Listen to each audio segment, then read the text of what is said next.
The air crackled with an energy unlike any I had ever felt, a strange mix of chaos and excitement. Stepping onto the cobblestone street, I was instantly engulfed by a sea of humanity. The sun beat down mercilessly, reflecting off the white marble buildings and creating an almost blinding glare. The scents of the ancient city were overwhelming, a blend of spices, sweat, and something distinctly unfamiliar, perhaps the smell of open sewage. The noise was even more intense. Vendors hawked their wares with booming voices. Chariots clattered over the uneven stones, and the air buzzed with the murmur of countless conversations.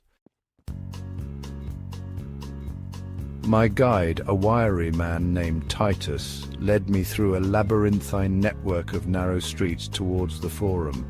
As we emerged from the shadows of surrounding buildings, I gasped. Before me lay a vast open space, ringed by majestic temples, bustling government buildings and triumphal arches. This was the heart of Rome, the center of its power and glory. The Forum was a hive of activity. Politicians in flowing togas debated fiercely, their voices echoing off the marble. Merchants haggled with customers over prices, their stalls overflowing with exotic goods. Citizens from all walks of life thronged the square, creating a vibrant tapestry of humanity. We pushed our way through the crowds, passing stern-faced legionaries with their gleaming armor and plumed helmets. A group of children, their laughter ringing out above the din, chased each other through the legs of the crowd. A street vendor, noticing my foreign garb, approached me with a gap-toothed grin and offered me a cup of watered-down wine.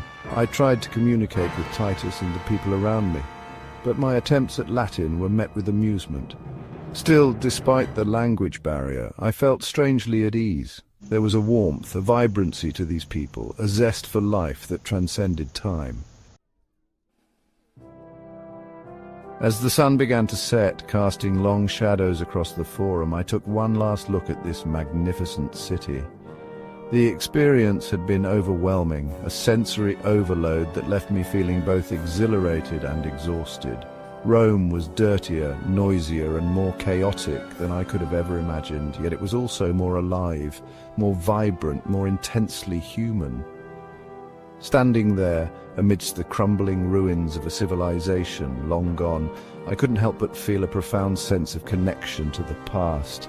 These were no longer just names in a history book, but real people who had lived, loved, and died in this very place. Their city may be gone, but their story, like the echoes of their voices in the Forum, lived on.